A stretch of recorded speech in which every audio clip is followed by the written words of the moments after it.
반가. 안녕하세요. 박용덕입니다. 2022년 제33회 공인중개사 시험 대비 모의고사 해설 강의 시간입니다. 이번 시간은 해커스 제4회 모의고사 11번 문제 보도록 하겠습니다. 법인이 겸업할 수 있는 업무 아닌 것은 했는데, 이렇게 법인에게만 겸업을 제한하는 이유는 외국 대형 법인의 진출을 막고 우리나라 골목상권을 보호하기 위한 제도인데, 그 취지는 절대 시험에 안 나옵니다. 그 취지를 외국에서 알면 외국에서 가만 안 있겠죠? 우루과이 라운드 위반으로 WTO에 제소할 수도 있을 것입니다. 그래서 우리는 공부하는데 취지를 알면 그래도 좀 암기하기가 더 쉽겠죠. 돈 되는 거는 못하게 하고 있습니다. 그래서 자, 1번 부동산 이용 개발 및 거래에 관한 상담은 가능합니다. 상담업은 가능하지만 개발업은 안 되고, 개발에 관한 상담, 개발업을 해야 돈 되는데 개발업은 안 되고 개발에 관한 상담업만 할 수 있습니다. 자, 2번 토지, 택지 분양 대행은 안 됩니다. 주택, 상가 분양 대행만 가능합니다. 공업용 건축물, 농업용 건축물도 안 됩니다. 자, 그 다음에 3번은 개업 공인중개사를 대상으로 경영기법 및 경영정보 제공 가능합니다. 공인중개사를 대상으로 하면 X입니다. 자, 그 다음에 용역업은 안 되고 용역알선업은 됩니다. 도배이사업체 소개하는 것은 가능한데 도배이사업체 직접 운영하는 것은 안 됩니다. 그 다음에 경공매, 권리분석, 취득알선, 매수신청, 입찰대리 가능합니다. 다만 민사집행법상 경매부동산에 대한 매수신청대리 또는 입찰대리 하려면 지방법원장에게 매수신청대리인 등록을 하고 그 감독을 받아야 됩니다.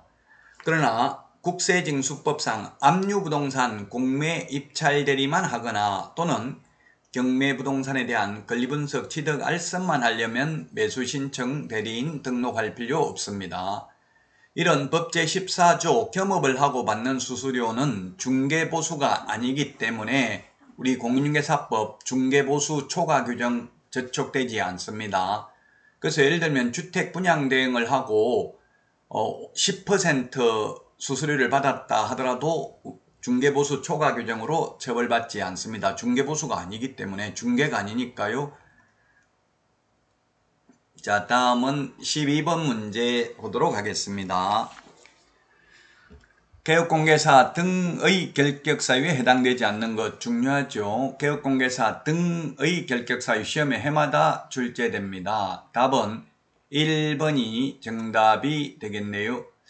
선고유예, 기소유예는 결격사유 아닙니다. 선고유예, 기소유예는 결격사유에 해당되지 않습니다. 집행유예는 유예기간 동안 결격사유에 해당됩니다. 2번은 교도소에서 출소하고 나면 3년 지나야 됩니다. 특별사면인데도 법률변경 형의시 효완성도 3년이죠. 일반 사면은 즉시 벗어나고요. 파산 선고받으면 복권되어야 합니다. 파산이란 말이 들어가야 됩니다.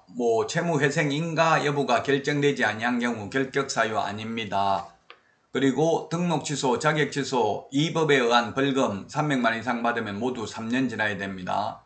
교도소 출소하고도 3년 지나야 됩니다. 시험에 반드시 최근 30년간 해마다 출제됐습니다. 개업공개사 등의 결격사유 12번 중요합니다. 이거는 이걸 잘 모르면 반드시 개업공개사 등의 결격사유 파트를 보셔야 되죠. 개업공개사 등이라고 하면 개업공개사, 소속공개사, 보조원, 법인의 임원, 사원을 말합니다. 한마디로 말하면 취직할 수 없고 개업할 수 없는 사유가 되겠습니다. 13번 틀린 것은 했는데, 고용인에는 소공, 보조원을 포함하는 개념이다. 고용인이라고 하면 한마디로 직원입니다. 직원. 고용자는 사장이고요. 직원은 자격증 따가지고 취직한 직원이 소속공개사, 자격증 없이 취직한 직원이 보조원이 되겠습니다. 자, 그 다음에 2번 공인중개사법상 개업공개사 등의 결격사유에 해당하는 자는 고용인이 될 수 없다. 그렇습니다. 취직할 수 없고 개업할 수 없습니다. 부칙상 개업공개사도 소속공개사를 고용인으로 고용할 수 있습니다. 이 부칙상이라는 건 법 7638호 부칙 제6조 2항의 개업공개사, 소위 옛날에 복덕방 하던 중개인들을 말하죠. 다시 말하면 자격증 없이 중개업하고 있는 분들입니다. 4번이 틀렸네요. 고용관계 종료 신고는 10일 이내입니다. 고용신고는 업무개시 전입니다. 고용신고는 업무개시 전, 고용관계 종료 신고는 사후 10일 이내입니다. 자, 그 다음에 자격 취소되면 3년간 취직도 안 되고 개업도 안 되고 자격증도 취득할 수 없습니다. 3년입니다. 3년. 자격 취소가 그래서 가장 강력한 행정처분이죠. 자, 다음은 14번 문제입니다. 무등록 중개업에 해당하는 것은 했는데 6월 초과해서 무단 휴업했다고 해서 무등록 중개업자는 아닙니다. 그래서 무등록 중개업자 아니고요.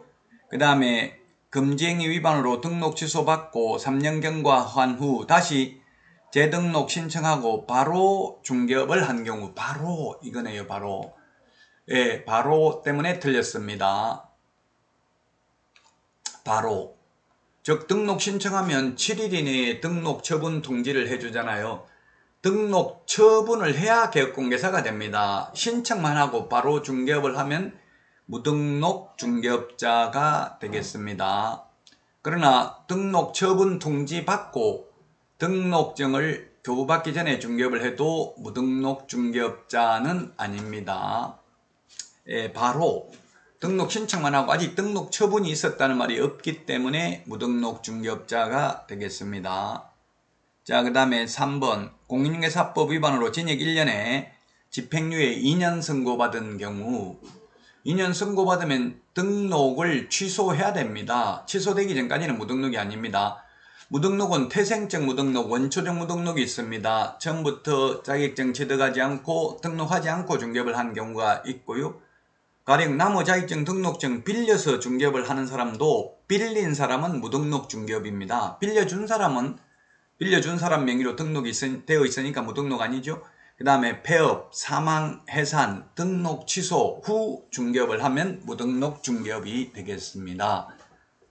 자, 4번 부정한 방법으로 등록을 했다 하더라도 등록이 돼 있으니까 무등록은 아닙니다. 다만 이 경우 등록을 취소해야 됩니다. 취소하기 전까지는 무등록 아닙니다. 이중사무소 설치하면 등록을 취소할 수 있습니다. 취소될 때까지는 무등록 아닙니다. 등록 취소됐다는 말 없죠? 네, 그래서 2번이 무등록이 되겠습니다. 자, 다음은 15번. 문제 다 좋아요. 딱 실제 시험에 나올 수 있는 정도의 수준입니다. 지금 막판에 시험에 임박해서 자꾸 어렵고 사이드에 있는 것만 보시면 안 됩니다. 쉬운 거 미리 다 해버리고. 근데 쉬운 걸 정확하게 하는 게 중요합니다. 좀 응용을 하더라도 풀 수 있는 능력이 돼야 되죠. 실제 시험에서는 우리가 풀었던 문제 1번부터 5번 지문까지 똑같은 지문은 한 문제도 안 나옵니다. 그러니까 응용 능력을 기를 수 있어야 되겠습니다. 자, 15번 거래정보사업자 옳은 것은 했는데 거래정보사업자는 개업공개사 1인, 개업공개사가 아니라 공인중개사입니다. 개업공개사는 500명 이상 확보해야 됩니다. 1인 이상과 정보처리 기능사가 아니라 기사입니다. 능자 하나 때문에 틀렸네요. 정보처리 기사입니다. 기능사가 아니고요. 1인 이상 확보해야 됩니다. 그래서 이런 거 연습을 안 하면 이게 눈에 잘 안 들어올 수도 있죠. 글자가. 기능사하고 기사하고 다르고요. 개업공개사하고 공인중개사하고 다르거든요. 자, 그 다음에 2번 운영규정 제정하여 시도지사 승인받는 게 아니라 국토부 장관 승인받아야 됩니다. 그래서 틀렸고요. 3번 거래정보사업자 지정을 국토부 장관이 해줬기 때문에 지정 취소도 국토부 장관입니다. 취소 3개의 경우 청문을 실시해야 됩니다. 원칙적으로 해놓은 걸 보면 사망, 해산은 청문 안 해도 됩니다. 청문이 뭐냐면 들을 청, 들을 문, 듣는 게 청문입니다. 죽 굽는 사람한테 들을 수 없겠죠? 네, 그래서 원칙적으로 청문해야 됩니다. 취소 3개, 자격 취소, 등록 취소, 지정 취소, 취소 3개는 청문을 해야 된다. 자, 그 다음에 거래정보 사업자는 의뢰인으로부터 의뢰받은 정보를 공개하는 게 아니라 개업공인중개사한테 받은 정보를 공개해야 됩니다. 정보망이라는 것은 개업공인중개사 상호 간에 정보를 교환하는 체계를 부동산 거래 정보망이라고 합니다. 개업공개사 아이디 패스워드를 통해서만 매물을 볼 수 있는 게 정보망입니다. 5번 전속중개계약의 경우에만 매물을 공개할 수 있다. 정보망의 X입니다. 만자 때문에 틀렸죠. 잘 모르면 만, 뿐, 하나여, 절대로 어떠한 경우에도 이런 말이 들어가면 약 80%는 X입니다. 일반 중개계약, 전속 중개계약은 정보망 또는 일간신문에 7일 이내 반드시 정보를 공개해야 되죠. 비공개 요청하지 않는 한 반드시 해야 되지만 일반 중개계약은 공개할 의무도 없고 공개하면 안 되는 것도 아닙니다. 해도 되고 안 해도 됩니다. 일반 중개계약에 대해서는 정보공개에 관한 규정이 없죠. 그러면 해도 됩니다. 자, 그 다음에 16번입니다. 주거용 건축물. 확인설명서 서식이 1. 주거용, 2가 비주거용, 3이 토지, 4가 임목, 공장재단, 광업재단이 있습니다. 자, 확인설명서 입지조건에 해당하지 않는 것입니다. 입지조건. 답은 4번입니다. 공원 입지조건이죠. 숲세권. 요즘 아파트 이름 보니까 포레스트 이런 거 많이 들어가더라고. 힐스테이트, 포레스트, 레미안, 포레스트 이런 거 많이 들어갑니다.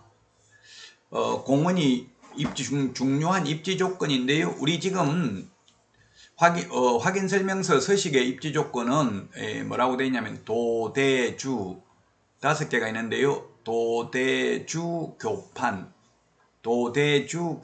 5개가 있습니다. 도대주 교판, 도로, 대중교통, 주차장, 교육시설, 판매 의료시설 요 4개만 기재를 합니다. 공원은 입지 조건인데 기재를 안 한다는 이야기입니다. 아직까지는. 그래서 1의 서식은 도대주 교판이고요.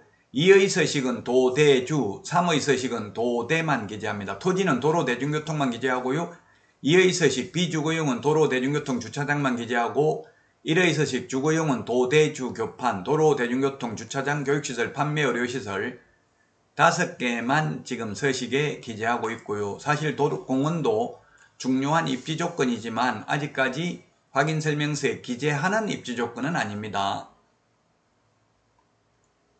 공원이 서울도 마찬가지고 뉴욕도 센트럴파크 이런 거 보면 다 공원이죠. 공원이 중요한 입지 조건이긴 하지만 아직까지 우리나라 확인설명서 서식에는 기재하지 않습니다. 자, 다음은 17번입니다. 거래계약서와 관련한 내용 중 틀린 것입니다.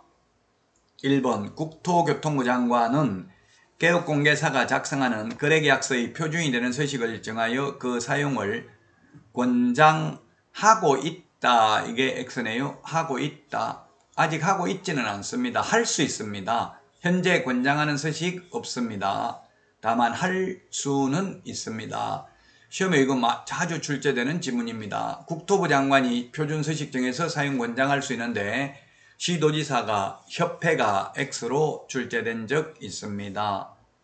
2번 거래계약서에는 개업공개사와 당해무를 수행한 소속공인중개사가 서명 및 날인해야 된다. 계약서 확인설명서만 서명 및 날인입니다. 그 외에 공인중개사법상 모든 서류는 서명 또는 날인입니다. 부동산 거래 신고 등에 관한 법률도 전부 서명 또는 날인입니다. 다만 매수 신청 대리에서는 서명 또는도 아니고 및도 아니고 그냥 서명 날인이라고 되어 있습니다. 매수 신청 대리 사건 카드, 매수 신청 대리 대상물 확인 설명서, 매수 신청 대리 행정처분 대장. 이 매수 신청 대리와 관련해서 서명 날인하는 것은 그냥 서명 날인이라고 되어 있습니다. 굳이 분류하자면 서명 날인은 서명 및 날인이라고 해석할 수 있는데 시험에 매수 신청 대리에서는 그냥 법조문 그대로 그냥 서명 날인이라고 아마 출제될 것입니다. 출제된다면. 자, 그 다음에 3번 계약서 5년 보존입니다. 원본, 사본, 전자문서 가능합니다. 확인설명서, 전속중개계약서 3년 보존이고요. 매수 신청 대리 관련 서류 모두 5년 보존입니다. 자, 그 다음에 4번은 다운계약서, 업계약서, 거짓계약서 적으면 안 되고요. 똑같은 말이죠. 적으면 개업공개사는 업무정지 또는 등록을 취소할 수 있고 소속공개사는 자격정지 사유입니다. 자, 그 다음에 권리 이전 내용 계약서 필요적 기재사항이다. 인물계약금 인권조교 인권 권리 이전 내용 기재해야 됩니다. 그래서 1번이 정답이 되겠습니다. 자, 다음은 18번 문제입니다. 상가 보증금 5천만원에 월차임 100만원 1년간 임대차했다. 개업공개사가 받을 수 있는 중개보수 총액은 이렇게 했기 때문에 총액은 곱하기 1을 해야 되겠죠? 임대인, 임차인 모두에게 받으니까요. 곱하기 1을 해야 됩니다. 자, 1억 보증금 더하기 월세 곱하기 100을 하잖아요. 그러면 1억 5천만 원이네요. 상가는 임대차든 매매든 다 0.9% 범위 내에서 당사자 협의입니다. 협의한 금액이 없으니까 그대로 0.9를 곱하면 되겠죠? 1억 5천만 원 곱하기 0.9% 하면 5, 9, 45, 1구는 9 하면 135만 원입니다. 곱하기 2를 하면 270만 원 쌍방으로부터 각각 받으니까 270만 원이 정답이 되겠습니다. 만약 일방으로부터만 받을 수 있는 것은 하면은 135만 원이 되겠죠. 임대인, 임차인 한 명을 특정하면 근데 총액이라고 했으니까 곱하기 2입니다. 자, 다음은 19번 문제입니다. 자격정지 처분 사유가 아닌 것은 했는데 자격정지 처분 사유 1번 금지행위를 위반한 경우 자격정지할 수 있고 개업공개사는 등록을 취소할 수 있습니다. 2번 자격정지기간 중에 이중소속이 되거나 자격정지기간 중에 업무하면 자격 취소해야 됩니다. 자격 취소는 우리 암기 프린터 18번에 있죠. 부양지역 이렇게 되어 있습니다. 부정한 망보로 자격취득, 그 다음에 양도되어 자격정지기간 중 업무하거나 이중소속 이 법을 위반하여 징역형을 선고받은 경우에 자격을 취소하여야 합니다. 그래서 2번이 자격 취소기 때문에 틀린 사유가 자격정지 사유가 아니고요. 2번 정답입니다. 인장 등록 위반하면 개업공개사는 업무정지, 소공은 자격정지고요. 그 다음에 확인설명서 서명 날인하지 않는 경우 개공은 업무정지, 소공은 자격정지입니다. 다운계약서 적으면 개공은 임의적 취소, 소공은 자격정지 사유에 해당됩니다. 자, 다음은 20번 문제입니다. 20번. 금지행위 행정형벌 규정이 다른 하나는 이렇게 했네요. 금지행위 우리 암기 프린터 11번에 있습니다. 매무수거 관직상투 시공시죠. 자, 그래서 1번 매매를 업을 하면 1년에 1,000만원. 2번 분양 관련 증서 매매를 업을 하거나 중개하는 행위 3년에 3천만원입니다. 다른 하나는 했으니까 이 둘 중에 하나가 다르겠네요. 요거는 1년에 1,000만원. 그 다음에 2번은 3년에 3천만원이 되겠고요. 그 다음에 중개보수 초과해서 받으면 1년에 1,000만원. 그 다음에 거짓된 은행 1년에 1,000만원이고요. 그 다음에 무등록 중개업자임을 알면서 그를 통해서 중개를 의뢰받거나 무등록 중개업자에게 자신의 명의를 이용케 하는 행위 1년에 1,000만원입니다. 암기 프린터 11번에 있습니다. 매무수거 관직상투 시공시 매무수거 1년 이하의 징역이나 1,000만원 이하의 벌금, 관직상투 3년 이하의 징역이나 3천만원 이하의 벌금이 되겠습니다. 따라서 정답은 2번입니다. 2번이 3년 이하의 징역이나 3천만원 이하의 벌금입니다. 분양 관련 증서 매매를 업으로 하거나 중개하는 행위.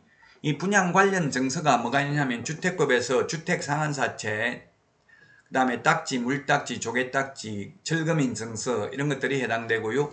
상가 분양계약서는 분양 관련 증서 아니라는 게 판례고요.